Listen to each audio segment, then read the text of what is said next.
Thank you very much for that generous introduction, and it's really a pleasure for me to be here tonight for many reasons. The first, I think I've said this to you before, Mark and others, but the Purpose Prize is really one of my favorite projects. That's not a formal evaluation criteria that we have at the Templeton Foundation, but it does mean that I'm very happy to come here for this amazing event, and especially flying out here reading the stories of all the winners. It's really incredibly inspiring. So I'm here just to tell you very briefly why the Templeton Foundation supports the Purpose Prize, and then to turn the rest of the program over to the real stars of the show. So our mission from our wonderful founder, Sir John Templeton, who just passed away this summer, is to support research and some of the outreach and communication from it on what we call big questions. And some of you may have seen some of the recent ads and booklets that we've put out on questions about, is there purpose in the universe? Does the free market corrode moral character? And lots of other kind of big topics that are, some of that was in the works before some recent things recently, and so it looks like great timing, and so we'll just take credit on that one. But purpose is one of the core concepts that Sir John Templeton wanted us to support research on for the long term. So to give you just two brief examples, we support here at Stanford a wonderful professor, Bill Damon, at the Center on Adolescence, doing research about the impact of purpose in adolescent lives. Where does it come from? What difference does it make in their school achievement and civic engagement and health and a whole range of things? We also support, I'm just going to give you the quick summary because I can't really explain it, cosmologists and physicists asking questions about, is there purpose in the universe? If you ran the Big Bang a billion different times, what would you get? And if you want to know more about the science of it, you can find it on our website. But I want to come to the Purpose Prize. And maybe the simplest way to describe it is, if you think about the Sir John Templeton's life, he wasn't probably most known and certainly made his fortune as a contrarian value investor, and he spent most of his life working on that.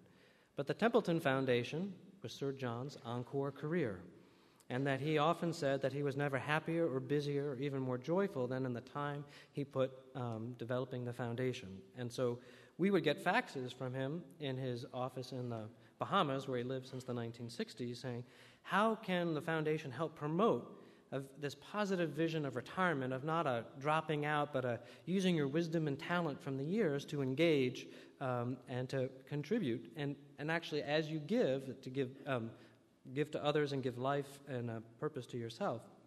And so this is a happy occasion to tell a rare story, briefly, of foundations actually cooperating with each other. And there's some knowing laughs in the audience. So fortunately, I had the wonderful opportunity to have a lunch several years ago with Laura Robbins from the Atlantic Philanthropies. And a lot of their work that was focused on what they called aging and civic engagement. Well, the Templeton Foundation doesn't do aging. We're not really focused on civic engagement, but we're interested in promoting purpose in retirement. So over the course of a lunch, we realized that we're talking about the same thing. And from a very promising conversation and then a call to Mark Friedman came the Purpose Prize.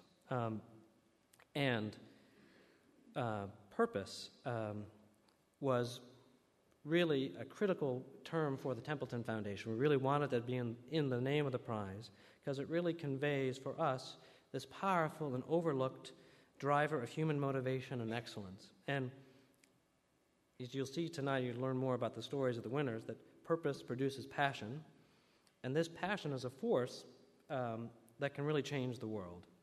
So, two brief examples, and you'll hear, for instance, we have with us tonight a successful New York businessman, and I pick out this story because I'm from New York, who now spends his retirement years visiting inmates at Rikers Island and helping prepare them to get out and stay out and be productive. And it's probably, I'm sure, the last place that Mark thought he would be spending his years, and it's incredibly inspiring.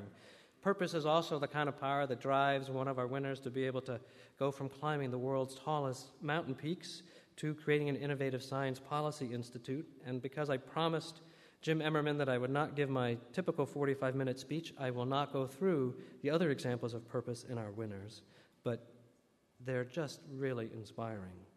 So the last challenge with the grant, these are the strings attached to the grant for civic ventures, was that we wanted them to help find other funders, corporations, people, visionaries, not only the winners, but organizations that thought that this vision of purpose in retirement was powerful and compelling enough to become supporters of the Purpose Prize and other activities.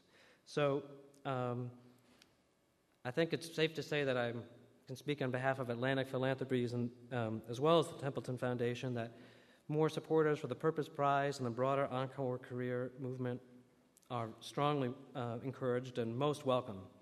And so it's a real privilege for me to introduce our next speaker from Hewlett-Packard that's been an exceptional supporter of the Purpose Prize. And my one additional personal comment here is my sister-in-law, who I think is in the audience tonight, worked for HP for many years and has sung the organization's praises, so I have an insider's appreciation for the organization.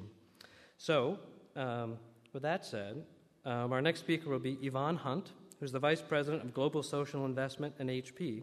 So please join me in welcoming Yvonne.